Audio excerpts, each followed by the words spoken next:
many other metropolises of the world. An army of beings coming out from the outskirts wander by the streets, and they scavenge in the rubbish, trying to find the waste that can be sold. Unfortunately, the citizens have got used to this image, because as we know, even in the Old Testament was written that we have eyes not to see. In the morning, just a short time before the light opens a new day, another valiant army will delete all traces left by the night visitors, creating a never-ending circuit that could remind us a cycle of nature, but with the difference that this one has been produced by men in contradiction to all natural laws. The world, its movement and its dynamic, has turned into a huge machine that generates waste. All kinds of residues are piled up and transported from one place to another. Its number is esteemed in inconceivable figures. We no longer know what to do with them, how to make them disappear, or at least how to hide them.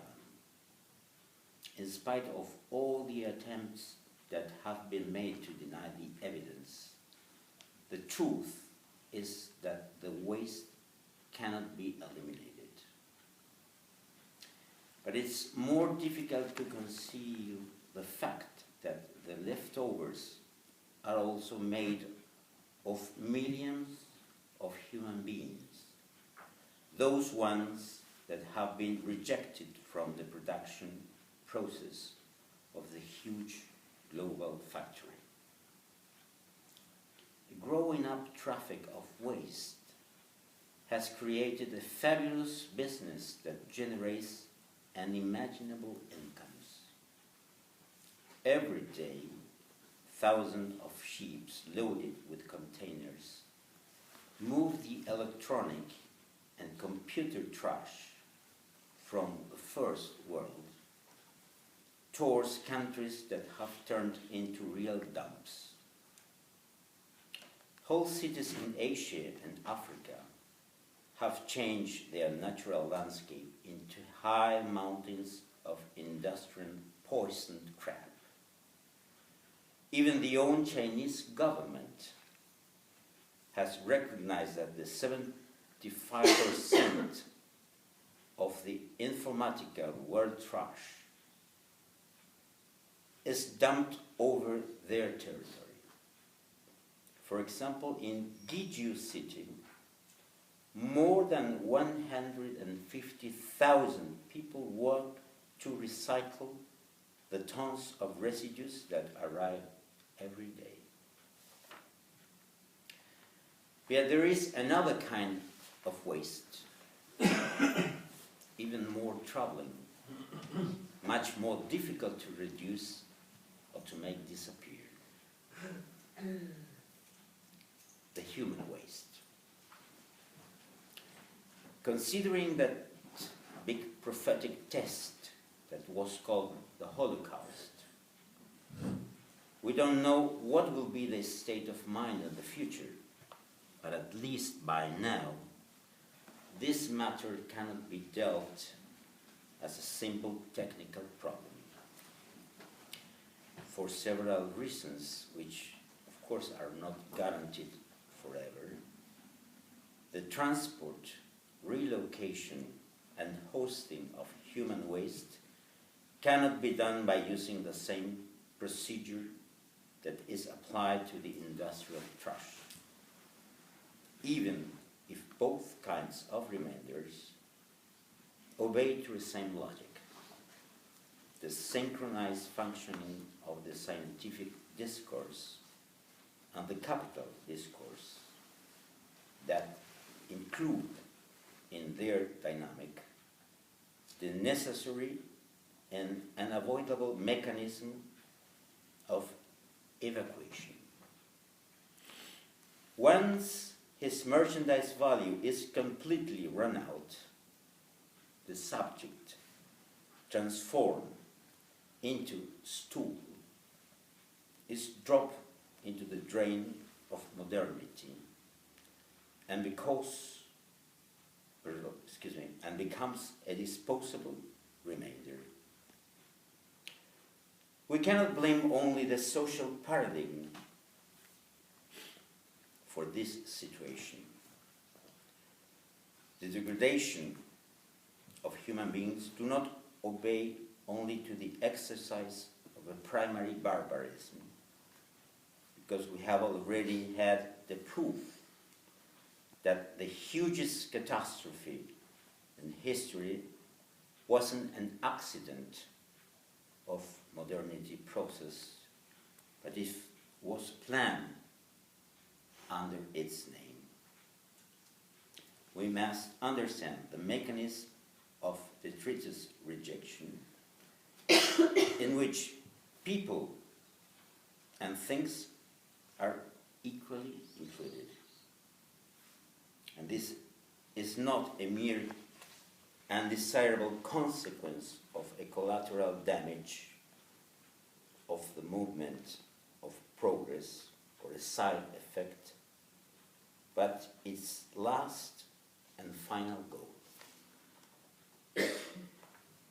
The planned obsolescence of things and people, especially of people reduced to the category of things, is the result of a calculation and not of a disgraceful dysfunctioning of the system. This calculation takes advantage of the fact that human beings can be treated like objects serving to the satisfaction of the most inconceivable desires. This happens because human reason, what we call the logos, is dwelled by a strange force that exceeds the limits of thought. We call that force with the word jouissance, to underline something that belongs to the logos and at the same time overflows it. So we can state that man enjoys where he thinks to think, and that his thought, whatever it might be, is molded by that jouissance of which he knows nothing. The fact that he doesn't know, of course, will not prevent the jouissance from realizing either in those fantasies with which he faces reality, or the actions he exerts on his fellows, or in those that his neighbors exert on him. Inequalities and social injustice have since ever been part of human reality. Nevertheless, we should date back to the past in order to understand the specific of our time, of our present time. The history of our civilization is briefly the history of an extraordinary process of sublimation that produced what in psychoanalysis we know as the name of the Father. The name of the Father is a concept that entails the structure of the subject and allows us to understand the mechanism by means of which a being lacking all ontological predetermination, and that is condemned to dwell a language that will denaturalize him, and pushes him into a helpless existence can, even though in most of cases, find a key signifier, a master signifier able to give him a certain stability and allowing him to build a fiction more or less efficient to bear and manipulate the real. But the name of the Father is also a function that during many centuries ruled the order of the world. An order that, while it existed, was able to contain everything within it. A superior order that we call symbolic, where things found their place and their legitimacy.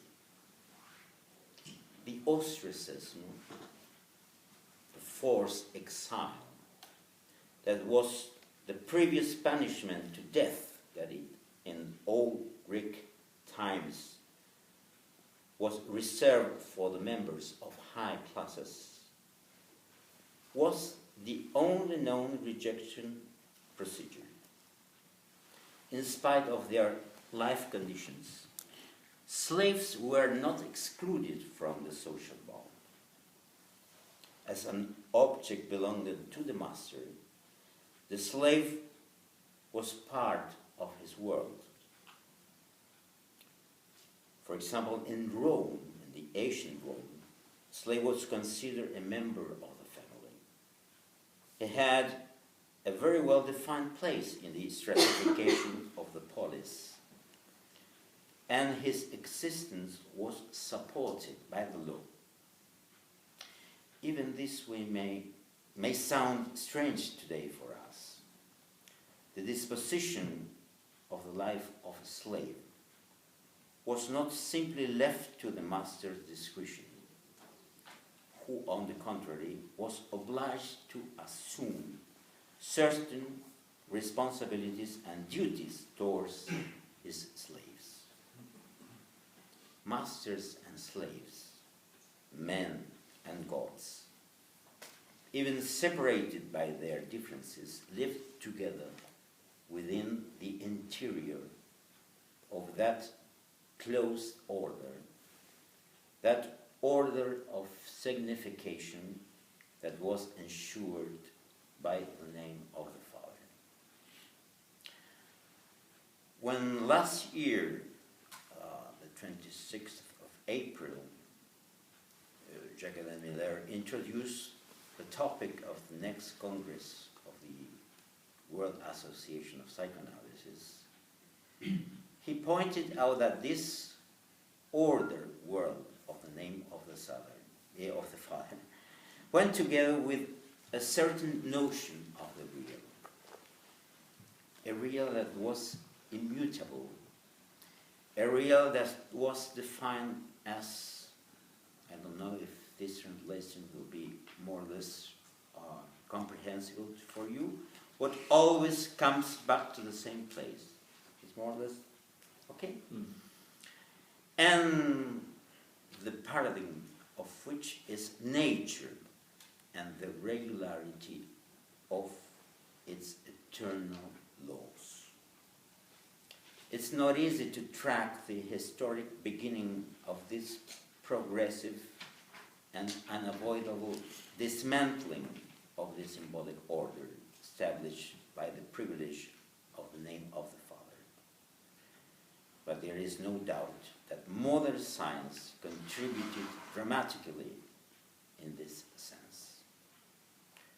Modern science, coming out from the meditation of Descartes and physics of Galileo, is what will definitely stop the notion of nature.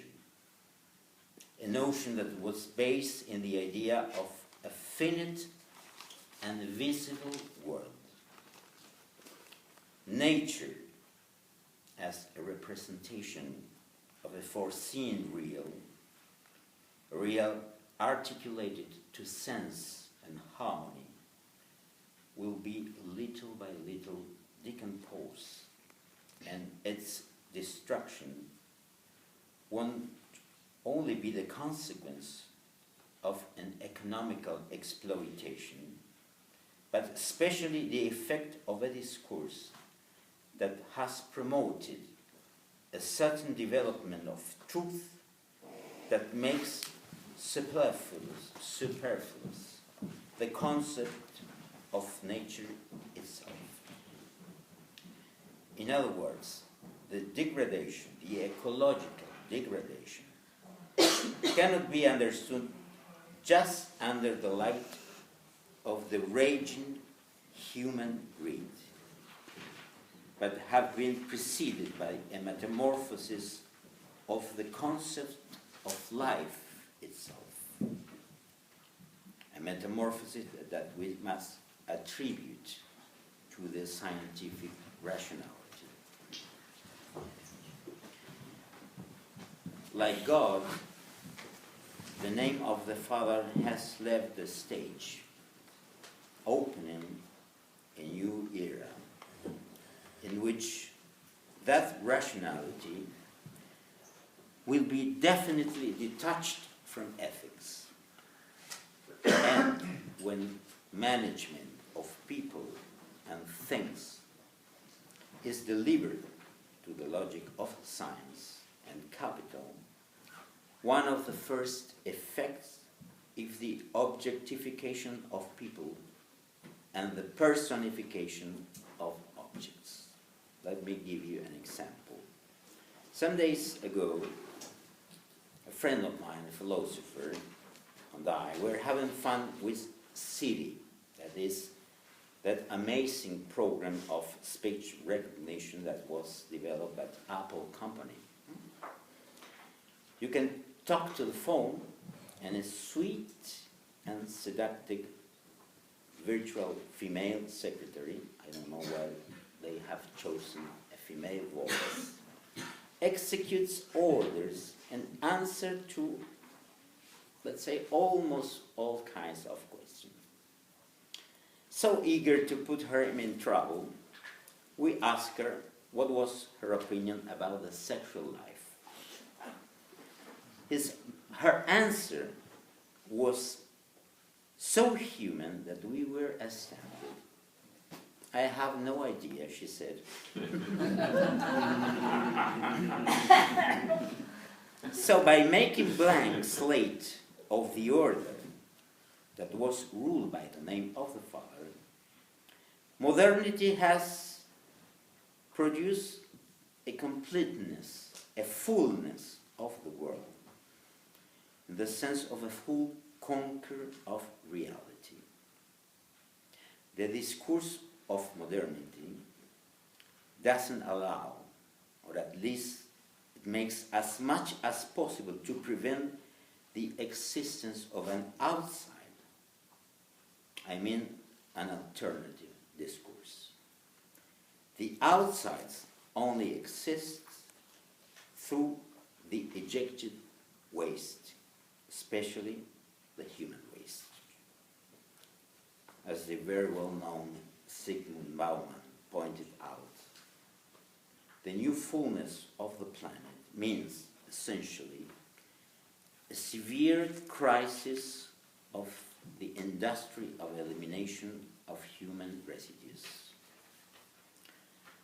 Some of you maybe have read a very interesting book that appeared, I think that 3 or 4 years ago, Gomorra, written by the Italian journalist Roberto Saviano. A book that one critical, criticizer? Someone who critiques books? A critic. A critic defined as an essay of aesthetics in the 21st century. Give me a minute because I booked the English e-book version because I didn't dare to make my own translation.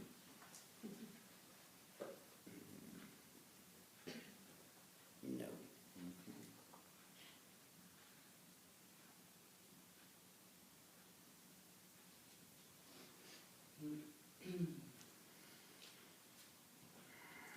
I quote, this is the beginning of the first chapter of Gomorrah.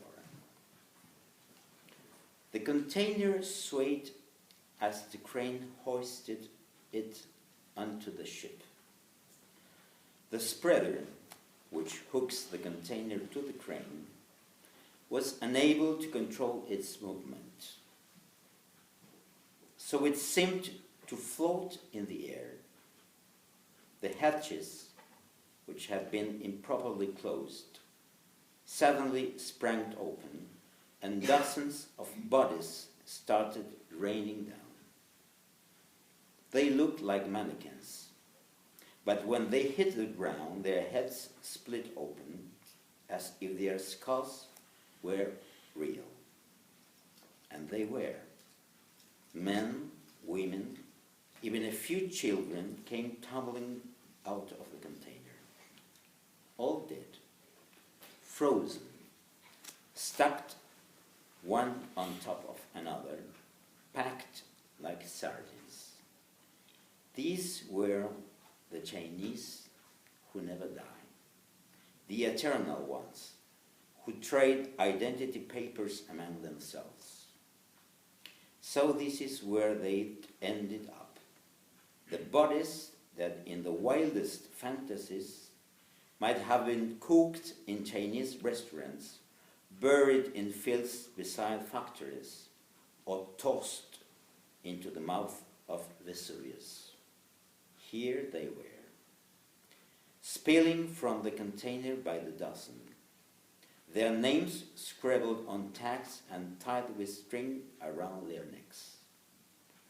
They'd all put aside money so they could be buried in China, back in their hometowns, a percentage withheld from their salaries to guarantee their return voyage once they were dead.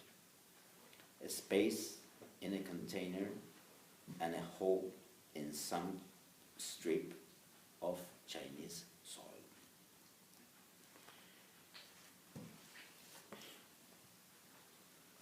Coming back to Bauman, the global spreading of modern life set free a huge and constantly increasing amount of human beings deprived from their ordinary proper ways and means of survival, both in the biological and cultural sense of the word. There are no easily available exits for these populations, neither for their recycling nor for their safe elimination.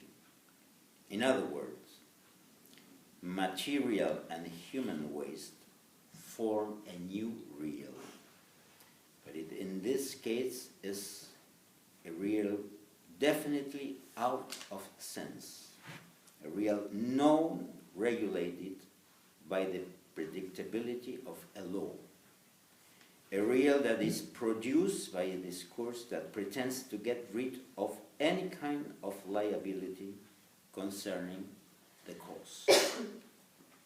Maybe some of you will remember Lacan's words in Seminary 17 when he poses the idea that science is a discourse that wants to know nothing about the cause of his own desire. The old notion of the reserve army of labor, that whole concept, a labor force that when necessary was ready and available to get into the production system, belongs to the universe in which the name of the Father still kept a certain control of the game rules. Because the reserve army, in spite of its miserable condition, was part of the system. in the same way as what is kept, for example, in the kitchen cupboard is not the same that is thrown away. Today, the reserve army has given place to a huge migratory population that lives in the non-world and whose constant endeavors to return to the system from which it has been exiled become a serious problem for the states.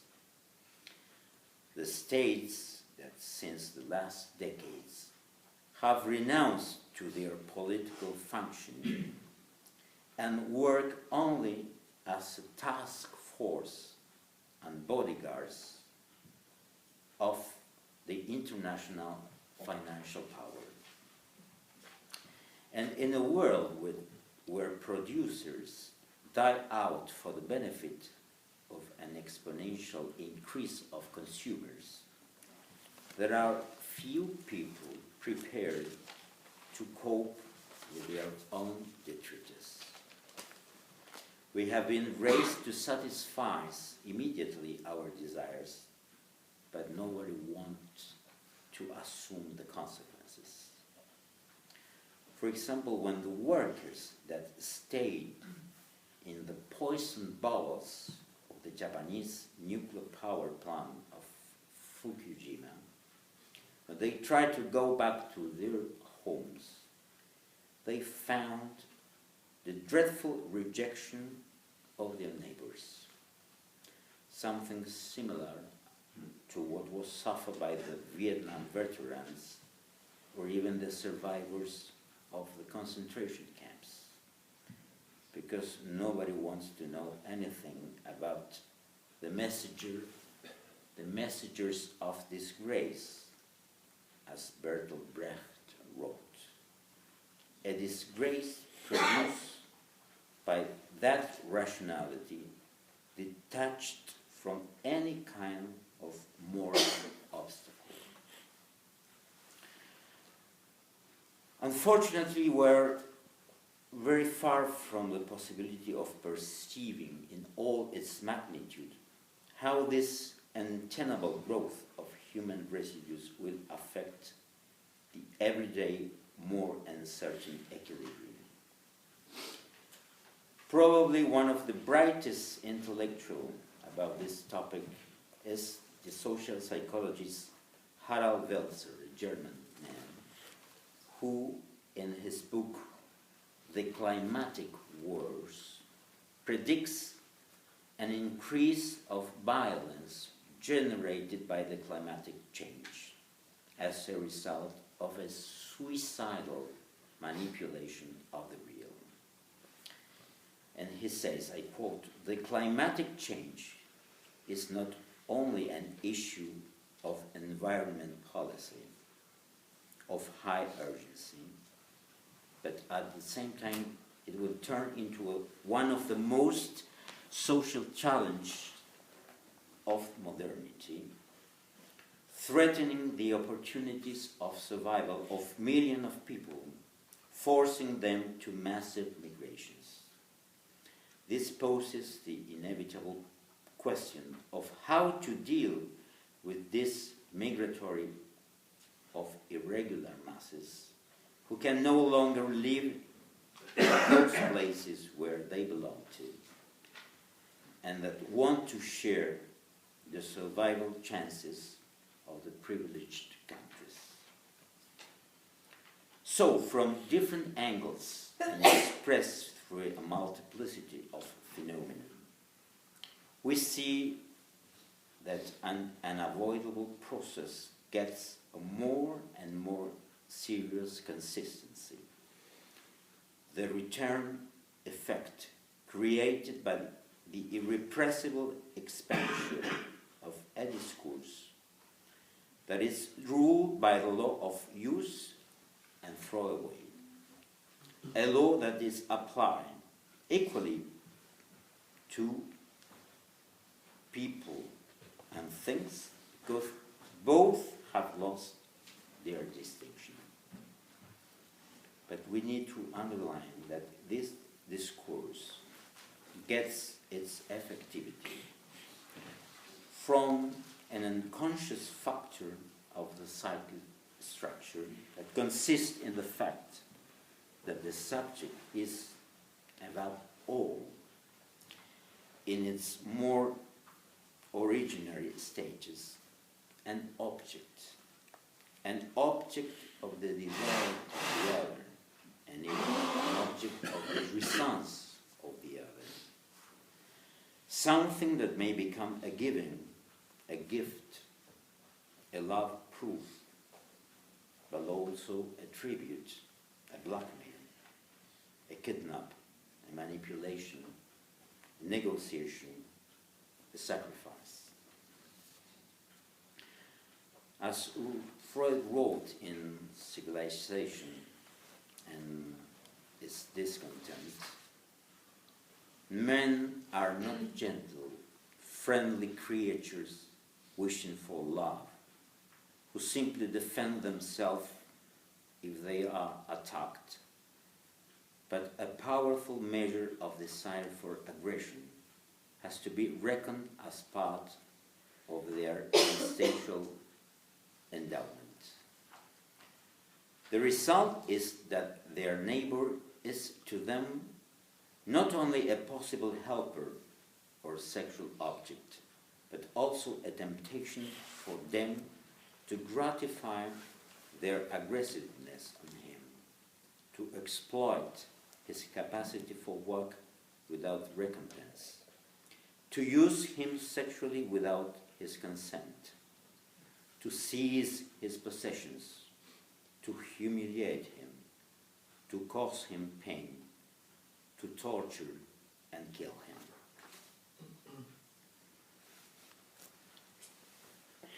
By giving to jouissance this crucial role in the psychodynamic and in the social bond, psychoanalysis prevents us from the innocence of believing that also the power structures are liable for the discontent and suffering we endure. Nowadays, technocracy, the technocracy that rules the destiny of the European community, has reduced hundreds of millions of people to figures that flow into a calculation of cost, benefits, and losses. A huge Schindler's List that turns the existing into a countable decision. There is no longer a waiting list for the overbooking of human beings.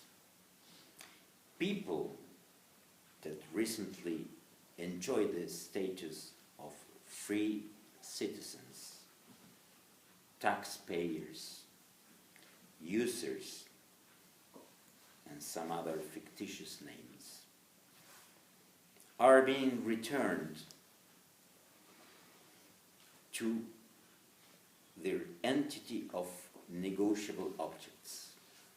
Politics, openly turned into a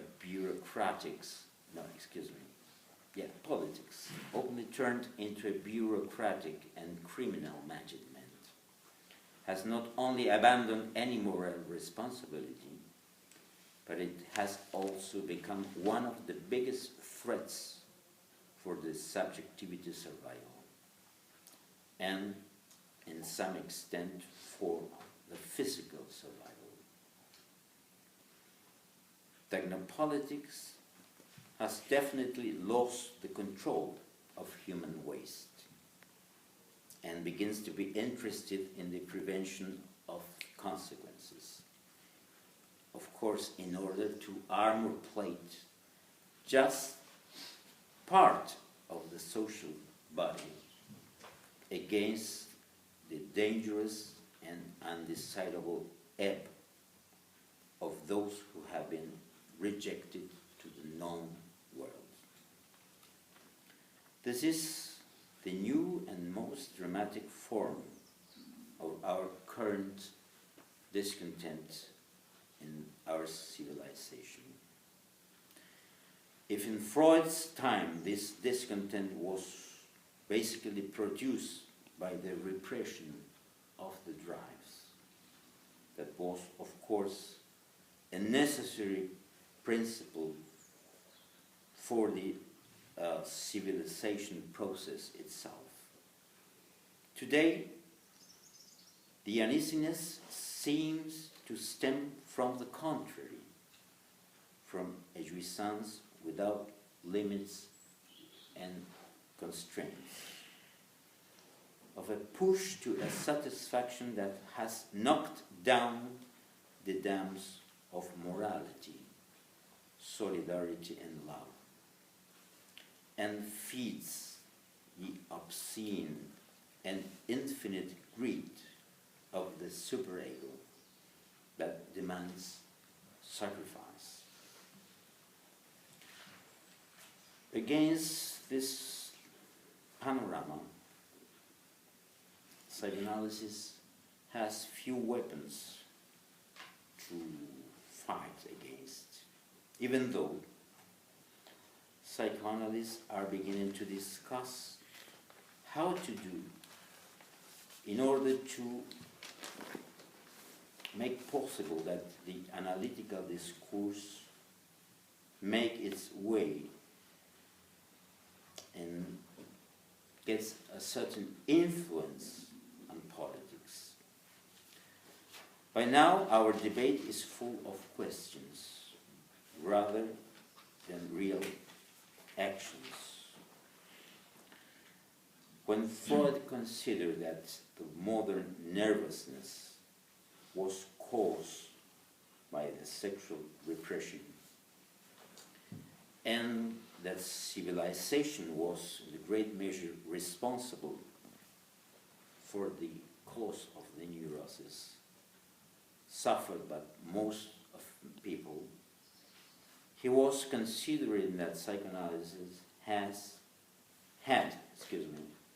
a very important task ahead that could not be limited to what happens within our private consultations. As long as the years went by, he lost his hope on psychoanalysis as being able to change the structure of society. That hope was beaten by that critical and at the same time lucid pessimism that allowed Freud not to step back in front of the most bitter truth about the human conditions. Anyway, I would like to quote the beautiful sentence of Max Weber that said, "History shows us that in order to be able to achieve what is possible, we must try to get the impossible once and again." This is a sentence that maybe sounds similar to something that Lacan said once concerning the analytical course. To assume that its loss is maybe the only chance we have to win it.